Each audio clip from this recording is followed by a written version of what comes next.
Welcome to Craig Back Zone. So a panic attack is, and I don't have my DSM in front of me, so I'm just, this is just like, Yeah, going off the cuff. I know. yeah. So I would describe it as essentially this this kind of these psychosomatic symptoms of like, sometimes it's your heart beating really fast, some people have stomach pains. I kind of compare it to like a gas where it just takes whatever form that tortures you the most. So like if you have a fear of vomiting, like it's your stomach's gonna hurt. If so really, I mean, I've seen, short of breath, stomach pains. It's like racing thoughts of, you're gonna die. Um, It can it's take all different forms, basically. Yeah, it's whatever it is that tortures you the most is what's gonna happen to you. And so off on that cuff, and I feel like, maybe I've had anxiety throughout my life and really haven't understood what that was, but definitely during the pandemic and not even at the beginning. I'd say maybe more so at the beginning of this year. I felt like I'm like, wow, I am dealing with a lot of anxiety and not, me being an analyzer, like, where does that come from? Or like, yeah, I mean, just out of nowhere. I guess that's why it was so shocking because it's like I'm chilling. So I actually read somewhere recently that I think it was like 40 million Americans suffer from anxiety at some point in their life. I honestly probably think it's even higher than that. But kind of the story behind anxiety is sort of, back in the caveman days, if you're, just chilling and you see a lion, you can either run from the lion or you can fight the lion. But like, would you fight a lion, Katie? Probably No, but not. funny enough, I do kind of, I do have a line on my shirt, but no, I wouldn't. Yeah.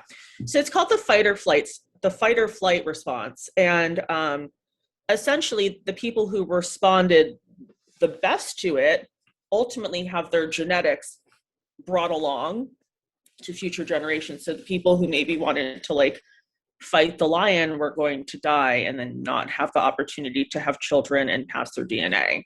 Mm-hmm. So basically, it's, we're panicked. So back then, you had the danger of being chased by an animal, maybe like, whatever, people were like chasing you. But now we don't have those same dangers in modern day society, but we're still responding to things like that's happening. So it has this, I suppose it's like there's like an evolutionary reason that we're feeling that way, but it's just not coming at the appropriate time. And some people, I guess, just are just lucky to not have it, perhaps. And it's the same with depression. Depression, at some point we have to cool down, we have to, sleep a little bit. And that's sort of like our body has to get into that mode in order to survive to a certain extent. So Mm-hmm. No, I it's kind agree. of a story with both. So I haven't listened to all of it, but I've listened to Prince Harry's podcast interview with Dak Shepard, where he like talks about how mental illness is essentially a scale. And so I guess, how do I ask this? Like, how do you know if like you're struggling through something significant in your life as opposed to like, I'm actually ill and I'll always deal with this? So basically, and this is like in DSM. So for people who don't know, the DSM is basically like a Bible of all around the world. Everybody would define this disorder by these specific parameters, and like that's it, nothing. So it technically becomes a problem, and I'm using air quotes for people who are listening to this. If it's getting in the way of like school, work, family, that's when you can officially give a diagnosis. But I personally believe that there's not a single person I've ever met in my life that wouldn't benefit from getting therapy. So like someone could come in and just be like, oh, I'm, distracted at school or distracted at work. I'm still going to help them. And, you know, depending on where you're working, you still have to give them a diagnosis. This is just where like the unspecified and the other stuff comes in, the F codes, that's what they call it. But basically, like, regardless of how serious your issues are, there's still issues. They're still interfering in your life because you're acknowledging it. And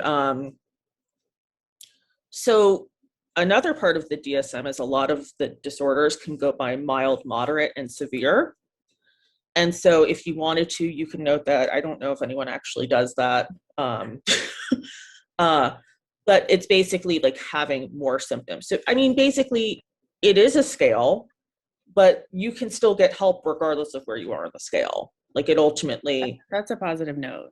Yeah, it's not like your problems aren't serious enough. You're not getting therapy. Thank you, Katie Black. You're amazing. Thank you, love. I love your energy. Yes, I great do. energy.